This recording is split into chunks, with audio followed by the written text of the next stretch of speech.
So hey guys almost ఇంటికి వచ్చే time plus 4 అవుతుంది. సో ఈరోజైతే సాటర్డే గైస్, దుకాణం అయితే సాఫ్ సఫాయి ఉంది. సో రేపు బోనాలని ఈరోజు గిరాక్ స్టార్ట్ అవుతుంది గైస్. లంచ్లో స్పెషల్ క్యారెట్ అని గీరా, గరం గరం అన్నం గైస్, గరం గరం పొగలు చూడవచ్చు. సో ఇంకా అయితే మన ఆమ్లెట్. సో ఫస్ట్ అయితే క్యారెట్ అండ్ కీరా కంప్లీట్ చేసాం. సో ఈరోజైతే రోబో కామెడీ మూవీ వస్తుంది, కామెడీ సెన్స్. సో అలా అని చూడాలనిపిస్తుంది, చూస్తున్నా గైస్. మా మమ్మీ బయట బిజీ ఉంది. సో ఇంకా మా ఇంట్లో మురుకులు అవి ఇంకా స్టార్ట్ చేయలే గైస్. స్టార్ట్ చేసాం మొత్తం చాలా బిజీ ఉంటారు. ఫస్ట్ మనం ఫాస్ట్ తిని వెళ్ళిపోవాలి బయటికి. సో హే గైస్ ఆల్మోస్ట్ ఇంటికి వచ్చి 10:30 అవుతుంది.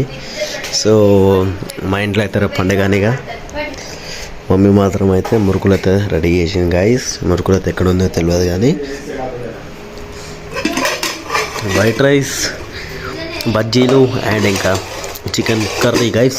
ఇప్పుడు పొద్దుగాల మా డాడీ తీసుకొని కూడా మండి పోవాలి గైస్. మార్నింగ్ దీన్ని గైస్ స్వీట్ డబ్బానా, స్వీట్ కాదు మేకప్ డబ్బా గైస్, స్వీట్ అనుకున్నా నేను. సో ఏమున్నా గైస్ ఇందులో పచ్చి పులుసు, పాలు, అంతే గైస్. ఏంలో ఈరోజు మార్కెట్కి వేసింది మమ్మీ, అందుకే ఫుల్ ఉంది ఫ్రిడ్జ్. సో మనకైతే తినే టైంలో టీవీ చూసి అలవాటు లేదు గైస్. నా ఫోన్ పౌచ్ మొత్తం పగిలిపోయింది. ఏం చేద్దాం, ఇప్పుడే బండి మీద కింద పడ్డా గైస్. నేను నా ఫోన్ ఎన్నోసార్లు నాకు కాపాడింది గైస్. ఏం చేద్దాం, ఇప్పటిదాకా నాకు సతాయించడం లేదు. సో మనమైతే ఫాస్ట్ అయితే తిందాం గైస్. మా అక్కనే మా మమ్మీకి బిజీగా అది చేయలేక మెహందీ వేస్తుంది. అలాగే నచ్చదు కాబట్టి నేను బ్లాగ్లో నేను తీసుకోను గైస్, నిజం చెప్తున్నా. ఇంట్లో వాళ్ళకి ఇష్టం ఉంటేనే బ్లాగ్లో తీసుకోవచ్చు, అవునా కదా.